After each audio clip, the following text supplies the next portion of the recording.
something, eventually you'll find it. Eventually you'll find something that you're actually looking for. And that has held pretty damn true for a lot of stuff. You know, it found the amazing camera that I use. That's like just really, really cool. It found the amazing microphones that I use. It founded the amazing IEMs that I use. And these things are flawless to me in a lot of regards, in a lot of ways. So I was able to find perfection. I was able to, you know, to achieve the impossible of finding things that perform flawlessly in a sea of garbage that is severely flawed.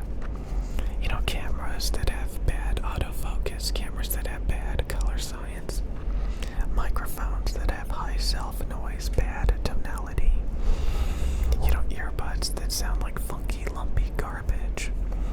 You know, I found smooth, transparent, accurate perfection.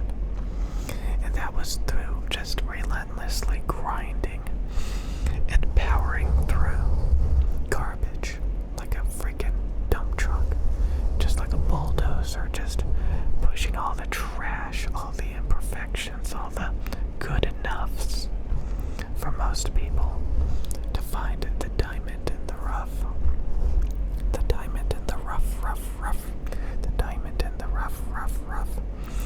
You don't see me. I just got done looking at a thumbnail for a video of somebody using the Sennheiser HD 600s, or maybe they were the 650s. It was like a edited thumbnail, so I couldn't exactly tell which one it was. And he had a Shure SM58 handheld stage mic that he was talking into. Now, those Sennheiser headphones are glamorized by the masses of idiots. It's like glamorizing McDonald's. It's like glamorizing a pepperoni pizza. It's extremely mainstream. It's the industry standard, quote. And, you know, a lot of times the industry standard is not the best. A lot of people try to be smart and they try to do better than what everybody else is using. You know, and a lot of times they flounder, they wallow, they flail about. You know, they're looking at all these other options that are out there trying to find a better. And typically they find worse. A lot of times they do, in fact, find worse. You know, a lot of false promises by companies, a lot of, you know, companies that were trying to do something, but they failed. But I've always found that, like, you know, these microphones are industry standards as well. You know, the Neumann TL103s. You know, this camera is industry standard as well. These earbuds just came out, so they're not industry standard. They're not time tested. They're not, you know. But I've spent, you know, God knows how long listening to microphones, trying to find the best things out there. And typically what happens is you get to this point where you get close to perfection, but it's still not that good. I was listening to a lot of dynamic microphones. I was trying to find the world's best dynamic microphone. I was listening to the Shure Beta 58A. I was listening to the RE320, the RE20, the SM7B. I was listening to SE Electronics V7, the V7X. I was listening to all these different microphones. And again, to be honest with you, they have to have a very particular frequency response. And most of those have the wrong frequency response to begin with. So they're just inherently not going to sound as good as they possibly could. They're going to be colored because they have a bad frequency response. They have frequencies boosted that should be flat. They have frequencies that are flat that should be boosted. They have all sorts of problems. They have dips and cuts and peaks. And honestly, you know, you see a lot of people with the Shure SM7B, and I think that's a good option. And people are right. It has extremely transparent mids. The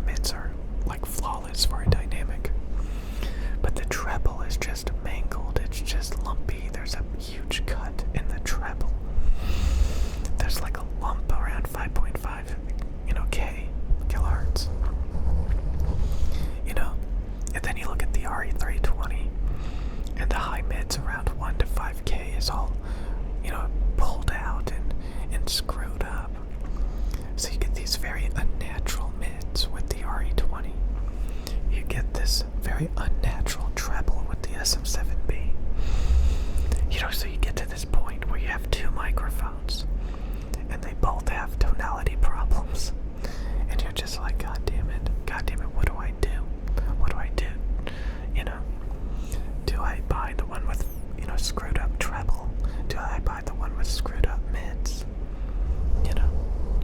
And again, they're dynamic microphones. They need a shit ton of gain. They're never going to sound as transparent and detailed and clear as a condenser. They're going to sound muffled and like you're talking into a magnet with a friggin' spring on it. You're talking through a goddamn spring vibrating. Like, what the hell, man? Dynamic microphone technology, don't even get me started. There's so many novelties, there's so many gimmicks. Neodymium magnets, neodymium magnets. More detailed, more sensitive, needs less gain. Typically sound more funky, from funkier frequency responses, worse tunings. And you get to this point where you're like, does it even matter if everything has a tonality problem? Nothing is gonna sound flawless.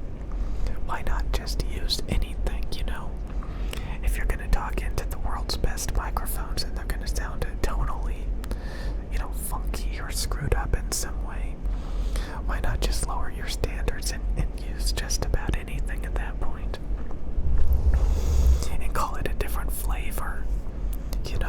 That's what a lot of people do. They're too incompetent to have a target, to have a preference, to have a standard.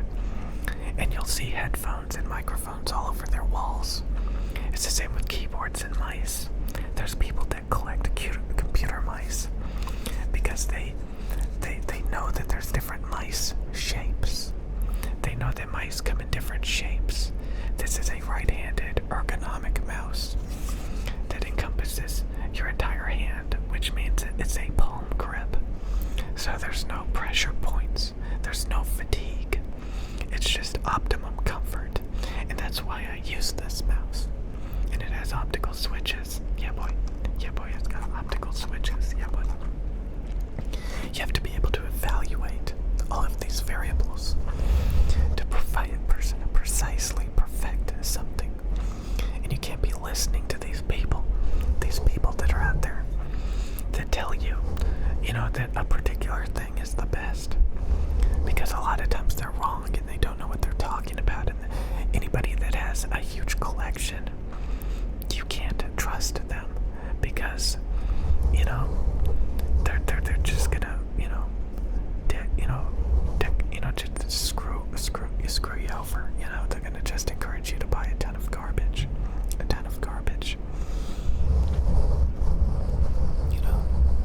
It's like the blind leading the blind, the blind leading the blind.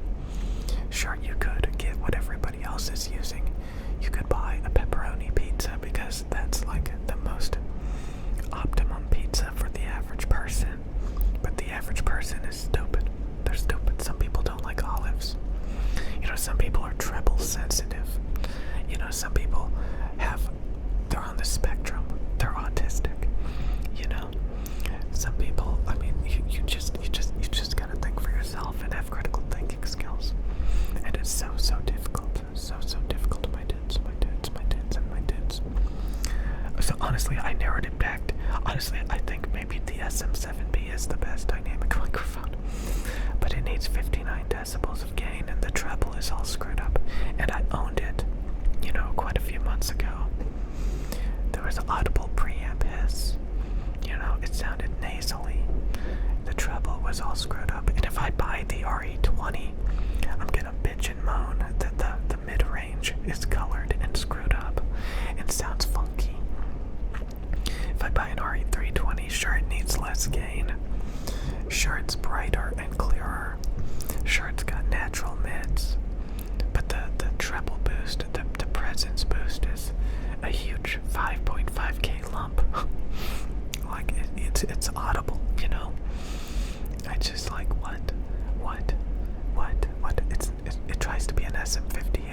got like this 10 kilohertz